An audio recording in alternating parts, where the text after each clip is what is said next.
You know, the thing is, this ongoing chaos is really hard to ignore. Boy, that escalated quickly. I mean, that really got out of hand fast. We got 6 more banks. Count it. 1. I can't count backwards. We have 6 more banks that are now on the chopping block, and I'm hoping for you are currently not banking with them. Otherwise, I would put this in the critical category of your life. And cue the fire. We have the biggest drop in yields in, let me count it, 40 years. Woo! So now the Federal Reserve is stuck between a Janet and a lot of people a Yellen. Now I agree this is totally by design, with the end result being a consolidation of banks. Bank runs in the United States and currently occurring worldwide is an inside job to bring in the Great Reset.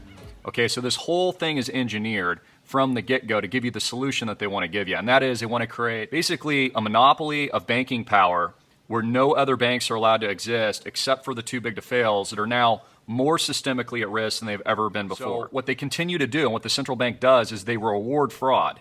And so really this is like criminal activity at the highest level of the land. They're rewarding financial institutions that fail. Wells Fargo, Bankrupt of America, Goldman Sachs, Citigroup, the list goes on, Merrill Lynch, etc. All these corrupt, failed, fraudulent, criminal institutions have been given more money.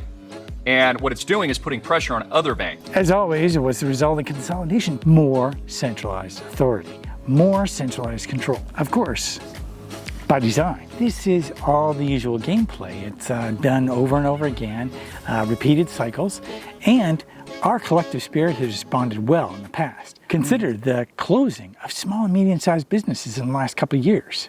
That consolidation has been met by an entrepreneurial spirit as solo and group entrepreneurship has sprung up online. And think about the consolidation of news as more and more alternatives spring up. Look at the meat industry, for example. The consolidation of that, more recently, independent meat packers have sprung up in a few different states. So our entrepreneurial spirit and our response to these consolidations have been really good. But this time, it's definitely different.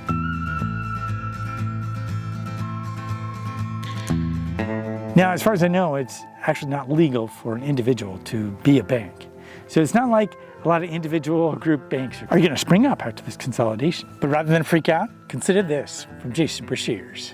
We exist simultaneously within 2 very distinct realities. One of them is the collective, and we're all a part of it. And the collective has very fixed events, where it's on a fixed geometry. Things that happen in the collective cannot be changed by the collective. It is a very fixed reality tunnel. However, in the individual, we have great power and latitude to decide who we want to be, where we want to be, whatever our coordinates are.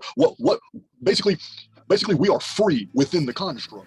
So in this sense, although in the larger context things might be fixed on an individual level, we still have a lot of freedom that we can make choices in. The more of us that choose to stay focused and intentional throughout the chaos, the more it helps towards a collective tipping point of change. If you look at the woo-woo side of things, we are a collective consciousness, and what we do matters. What we think, how we approach things, and the more we stay out of fear, the more we are aligned with our greater potential, the more that we basically have a totally different outcome than they might want. From my perspective, I think that tipping point of change comes from intentionality and supreme focus. You have to prioritize your mind. Mental mastery is how you fight back in a world that wants to steal your attention, manipulate your thoughts, and make you feel helpless. I don't know about you, but for me, after this weekend on Monday, I definitely got a bit of fear in the pit of my stomach and had myself distracted for the whole day. I didn't leave my chair, but to eat and go to the bathroom. As I poured over different things, and I started to understand kind of what was going on, how the unraveling was occurring, and why it all started. One person allegedly said that Peter Thiel basically had advised pulling out of the SVB bank.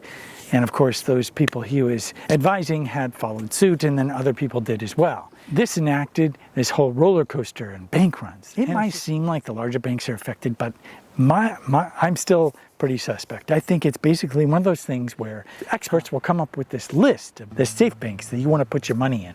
And it's not going to be the smaller banks and the credit unions. The whole idea of this video is to say none of that matters, because when you remain focused and you have preparations in place, there's no reason to fear.